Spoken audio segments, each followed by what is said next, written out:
So, Brian, S-Town was a smash hit in 2017, but it also sparked a lawsuit from Mclemore's estate and criticism from fellow journalists who claimed you exploited a private man's distress to tell a good story. You say the experience made you rethink journalism. Why? And what conclusions did you draw from that rethinking? I rethought journalism because the lawsuit, the people who were suing me, who were not related to John B. Mclemore in any way, um, were claiming in court that S-Town, this thing that I'd poured years into as a journalist, was not journalism legally. And that put me in a position of having to suddenly really think about, wait, what is journalism exactly? And try to prove that and explain it in a legal case, to a judge, to an opposing side. And just having to go through that exercise, I don't know if anyone has had to do that before about their own profession, whatever you do. It kind of felt like, oh, I'm a baker having to explain, like, this is what bread is made of. And I don't know, it was a very kind of elemental exercise and a way of thinking that I hadn't. You kind of, I think you go through and do your job and kind of just take for granted that it is what it is. And then that got me looking at all the fights we're in so often as a society, politically, culturally. And just started noticing a lot of those boil down to um, disagreements over what journalism is, who should get to be a journalist, what stories should be told, what stories should be emphasized, how we should check the truth or not. So you now have a new podcast on journalism called Question Everything. So let me pick your brain on some recent journalism controversies. I'm not going to hit them all, but the owners of both the Washington Post and the LA Times nixed editorials endorsing Vice President Kamala Harris for president. And today, Meta CEO Mark Zuckerberg says the company will stop fact-checking and use community notes instead. What do these moves say about the media in today's political environment? I think, from a high level, it looks bad. It looks like powerful companies are doing things in abeyance of an incoming presidential administration, which is never, a good feeling, especially from newspapers like the LA Times and the Washington Post. Um, so it just looks like cowardice a bit, which is not what you want to see from people putting out the news.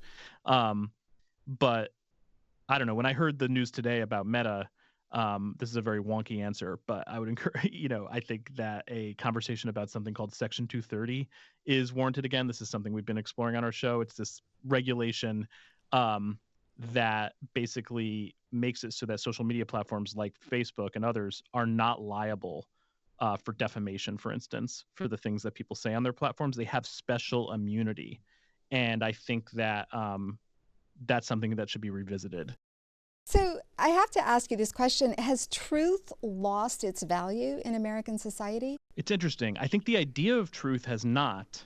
What's the name of President-elect Trump's social media platform? It's Truth Social. So the idea is very powerful, actually. The idea that the truth is being told. It's just that, a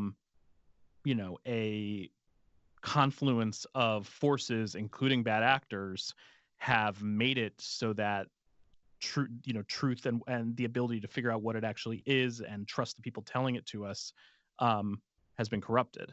Locally here in San Diego County, we have seen the paper of record, the San Diego Union Tribune, go from 400 journalists in the 1990s to fewer than 100 now. Given this level of downsizing and general public distrust of the media, can journalists still make a difference? Local journalists can.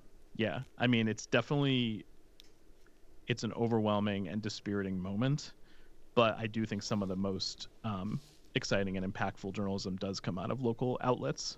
But I also think there needs to be bigger thinking and more innovative thinking, just about what journalism looks like, how to marshal the principles behind journalism and other venues, ideas of accuracy and accountability and transparency, and how to take those values and kind of bring them to other forums.